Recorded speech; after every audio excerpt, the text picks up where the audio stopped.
Halo semuanya, ini adalah vlog yang keempat dan kali ini saya akan berbagi wawasan tentang bagaimana cara menghasilkan uang ribuan dolar dari desain logo. Dan semua yang saya sampaikan di video ini berdasarkan dari pengalaman saya pribadi dan beberapa teman-teman saya.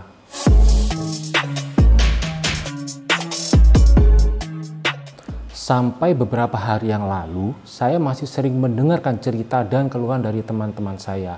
Misalnya, Mas, di Indonesia kok masyarakatnya kebanyakan masih kurang menghargai karya desain ya.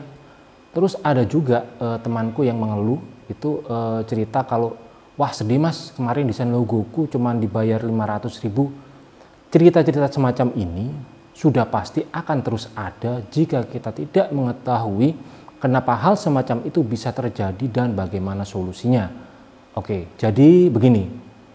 Seperti yang kita semua ketahui, untuk bisa menghasilkan uang dari bisnis desain, setidaknya sampai hari ini saya mengetahui ada 4 cara. Mulai dari menjual logo yang siap pakai, mengikuti kontes desain, memberikan layanan desain, dan mengajarkan desain. Dan dari keempat cara tersebut kita bisa memasarkannya secara lokal ataupun global. Kemudian kita juga harus memilih siapakah segmen pasar kita. Apakah itu masyarakat kelas bawah atau masyarakat kelas menengah atau bahkan mungkin masyarakat kelas atas. Namun jika dijabarkan lebih detail lagi, dari tiap-tiap kelas tersebut memiliki subkelas. Contohnya, untuk masyarakat kelas menengah memiliki 3 subkelas. Mulai dari kelas menengah bawah, kelas menengah yang di tengah-tengah, aku bingung membuat istilahnya yang pas, dan kelas menengah atas. Dari tiap-tiap kelas itu memiliki daya beli, perilaku, hingga tingkat kesadaran yang berbeda-beda. Dan itulah kenapa saya sangat menyarankan setiap desainer yang berbisnis, khususnya teman-teman yang menonton video ini, untuk belajar pemasaran dan mempraktekkannya. Oke, saya beri contoh yang sederhana supaya teman-teman lebih mudah memahami. Dalam hal ini misalnya smartphone. Hampir semua produsen smartphone, apapun mereknya, menjual produk-produknya dengan varian harga yang berbeda-beda. Ada sejumlah produk yang dipasarkan untuk masyarakat kelas bawah. Ada juga sejumlah produk yang dipasarkan untuk masyarakat kelas menengah. Dan ada juga sejumlah produk yang khusus dipasarkan untuk masyarakat kelas atas. Dan dari setiap kelas itu sudah pasti memiliki rentang harga dan spesifikasi yang berbeda-beda. Misalnya sebuah smartphone dengan harga di atas 15 juta rupiah sudah pasti memiliki kualitas material, spesifikasi hardware yang jauh lebih bagus apabila kita bandingkan dengan smartphone seharga 3 juta rupiah. Masyarakat kelas bawah hampir tidak mungkin membeli smartphone secara tunai dengan harga di atas 2 juta rupiah. Dan masyarakat kelas menengah hampir tidak mungkin membeli smartphone secara tunai dengan harga di atas 4 juta rupiah. Sedangkan untuk masyarakat kelas atas sudah pasti tidak akan merasa kesulitan dan tidak akan merasa keberatan ketika mereka membeli smartphone secara tunai dengan harga di atas 8 juta rupiah.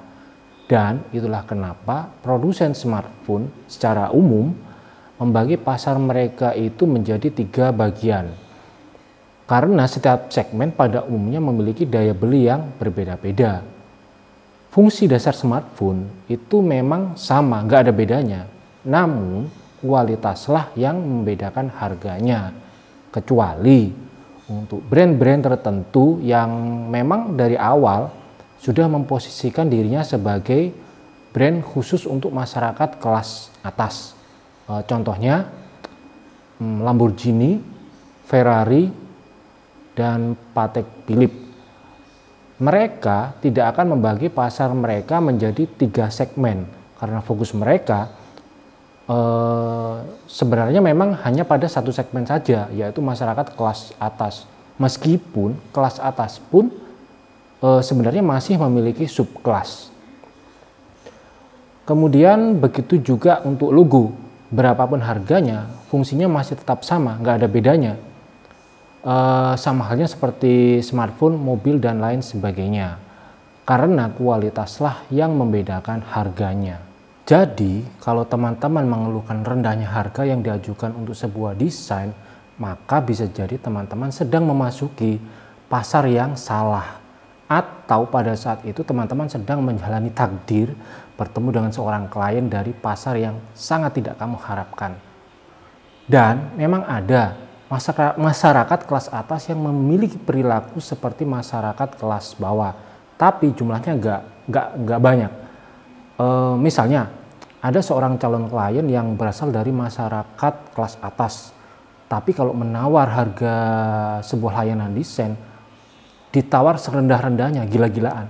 Meskipun sebenarnya mereka mampu membayar sesuai dengan harga yang kita ajukan. Tapi hal yang seperti itu sebenarnya sah-sah aja dalam konteks bisnis.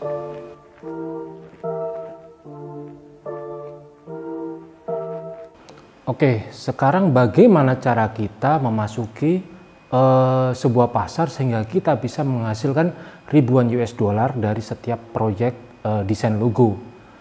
Sebelum saya jelaskan lebih jauh, ada baiknya teman-teman pahami dulu jika penghasilan dan pengeluaran masyarakat kelas bawah, kelas menengah, dan kelas atas di Indonesia itu belum tentu sama dengan negara lain. Maksudku begini, harga atau tarif layanan desain kita di Indonesia mungkin tergolong untuk masyarakat kelas menengah atas. Tapi jika kita menggunakan harga atau tarif yang sama dan kita gunakan untuk melayani klien-klien dari negara lain, misalnya dalam hal ini US, layanan desain kita secara otomatis tidak lagi menyasar pada kelas menengah atas di US, karena masyarakat kelas atas di sana memiliki penghasilan dan pengeluaran yang berbeda dengan masyarakat kelas atas di Indonesia. Dari sini kira-kira sudah paham kan ya? Kemudian jadi kalau teman-teman masih ingat yang saya jelaskan sebelumnya mengenai smartphone, maka kalau kita ingin menghasilkan ribuan US dollar dari setiap proyek desain logo, hal-hal yang harus kita perhatikan adalah cara komunikasi, penampilan, pengalaman, desain style, kualitas desain, hingga cara kita menyajikan portfolio supaya kita bisa diterima oleh pasar yang kita tuju. Oke, dalam hal ini anggaplah teman-teman ingin menjual layanan desain logo dengan tarif minimal 2.000 US dollar. Dan anggap aja kita menggunakan acuan pasarnya Indonesia, yang berarti dengan harga segitu kita menyasar segmen kelas atas. Masyarakat kelas atas kebanyakan tidak mau mengambil resiko menggunakan penyedia layanan desain yang tidak jelas pengalamannya, buruk komunikasinya, rendah wawasannya, dan jelek kualitas desainnya. Itu adalah hal yang sangat umum. Mereka lebih baik membayar mahal seorang desainer ataupun agensi yang memang sudah terbukti kualitasnya dan pengalamannya, daripada mereka mengadu nasib ke penyedia layanan desain yang mereka nilai sangat tidak layak, meskipun dengan harga yang jauh lebih murah ataupun dengan tarif yang sama. Jadi coba teman-teman mulai evaluasi diri, kira-kira yang teman-teman miliki pada saat ini, mulai dari desain style, pengalaman, kualitas desain, cara komunikasi, penampilan, dan cara teman-teman menyajikan portfolio itu masuk ke segmen yang mana. Jangan-jangan nih selama ini secara tidak sadar teman-teman sudah memposisikan diri sebagai seorang desainer untuk masyarakat kelas menengah bawah. Sedangkan yang teman-teman inginkan adalah menjadi seorang desainer untuk masyarakat kelas atas. Maka pantas aja jika teman-teman hingga saat ini tidak pernah mendapatkan tawaran proyek desain dengan nilai di atas 2.000 US dollar.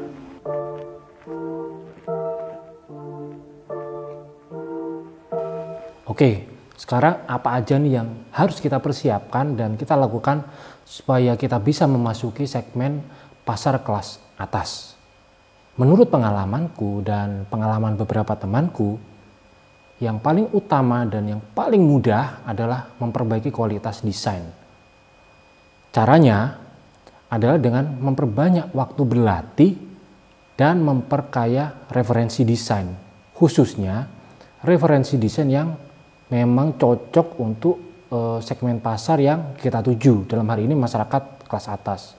Aku sendiri punya beberapa buku yang menurutku sangat bagus. Salah satunya adalah Trademarks and Symbol, penulisnya kalau tidak salah Yasaburo Kuwayama.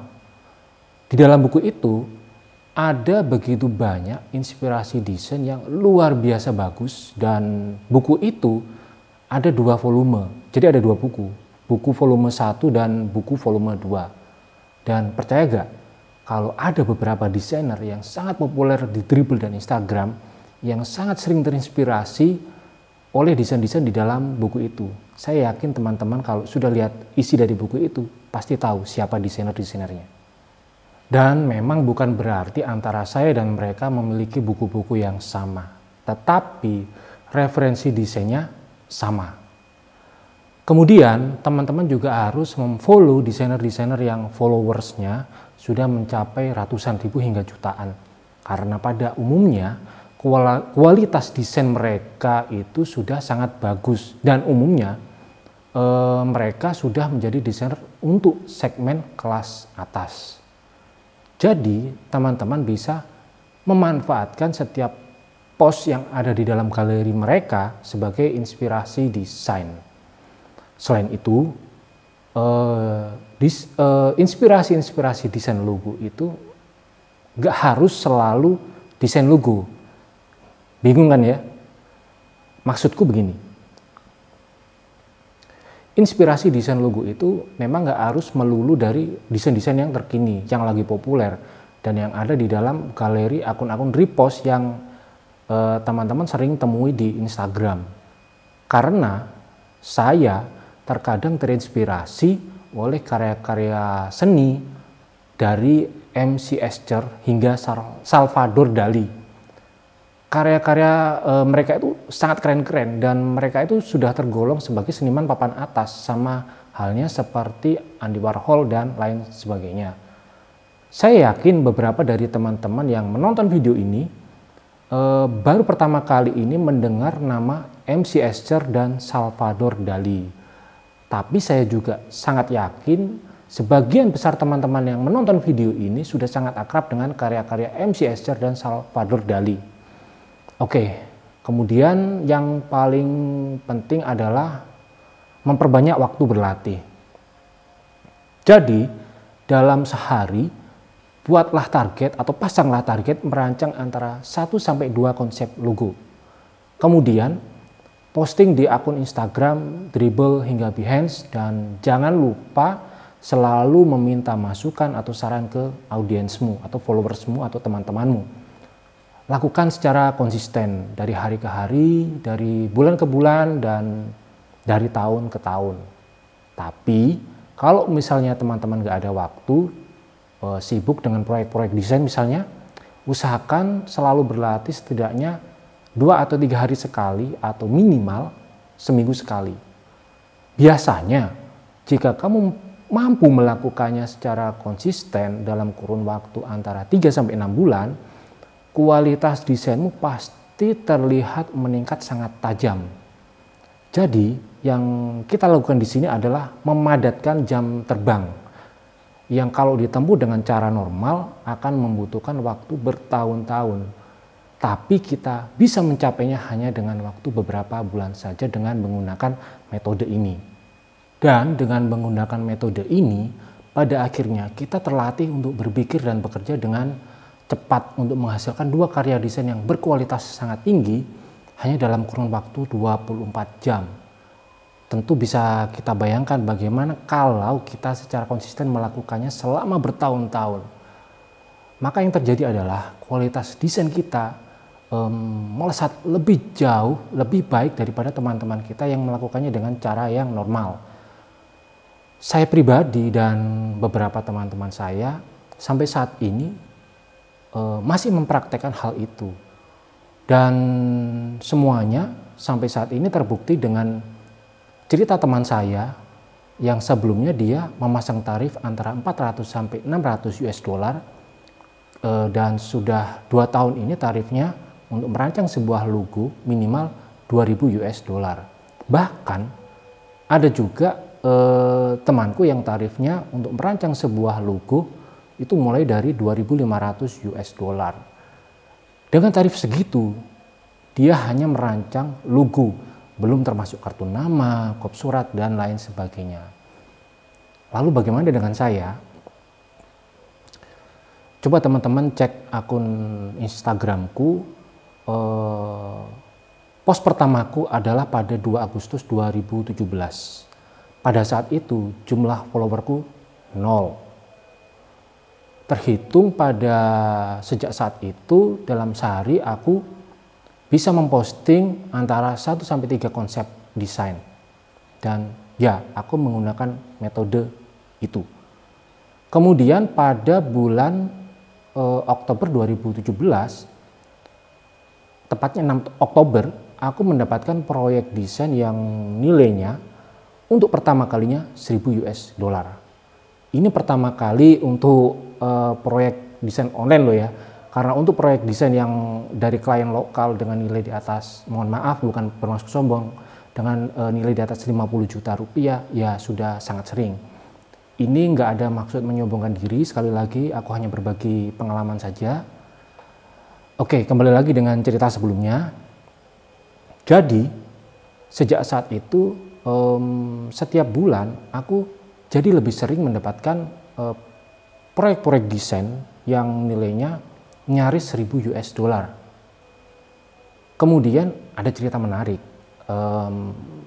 Jadi pada Juni 2018, aku dikontak oleh seorang yang sangat suka dengan desain styleku dan kualitas desainku. Beliau adalah seorang yang cukup penting posisinya di sebuah agensi besar di salah satu negara di Timur Tengah. Dan pada saat itu, untuk pertama kalinya aku mendapatkan sebuah proyek desain yang nilainya 2000 US dollar. Proyek desain yang aku kerjakan adalah proyek desain untuk kementerian dari salah satu negara di Timur Tengah. Bahkan mereka sempat memintaku untuk pindah ke sana dan bekerja di sana. Sejak saat itu mereka selalu memberiku proyek-proyek desain yang nilainya selalu di atas 1000 US dollar dan bahkan cukup sering juga di atas 2000 US dollar. Ya, dengan skala proyek yang lebih besar tekanannya sudah pasti sangat besar. Kemudian beberapa bulan berikutnya aku juga mulai mendapatkan proyek desain dari sebuah merek streetwear papan atas dari US yang nilai proyeknya juga di atas 1000 US dollar. Coba teman-teman tebak apa mereknya? Logo type-nya warna merah dan mereknya diawali dengan huruf S. Kemudian beberapa bulan berikutnya lagi aku dihubungi oleh salah satu agensi besar di US. Pemiliknya sangat suka dengan gaya desainku dan kualitas desainku. Aku diminta terlibat untuk mengerjakan sebuah proyek desain logo untuk sebuah produsen otomotif asal negeri Paman Sam. Sampai saat ini aku juga masih dilarang untuk memposting desainku itu ke publik karena aku terikat perjanjian dan lain sebagainya. Kira-kira coba teman-teman tebak apa nama dari produsen otomotif itu? Logonya identik warna biru dan diakhiri dengan huruf D untuk nama mereknya. Dan masih ada banyak lagi cerita tentang pengalamanku, tentang bagaimana aku menghasilkan uang ribuan US dollar dari desain logo. Jadi, maksudku begini, kalau saya dan teman-teman saya terbukti bisa melakukannya dan mencapainya, maka saya juga yakin kalau teman-teman yang menonton video ini pasti juga bisa melakukan dan mencapai hal yang sama juga. Perbanyak waktu berlatih dan tingkatkan kualitas desainmu.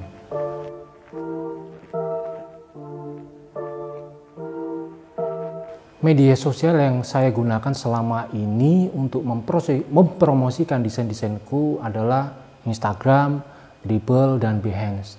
Tapi menurut pengalamanku selama ini, aku lebih banyak mendapatkan tawaran proyek desain melalui akun Instagram dan Dribbleku.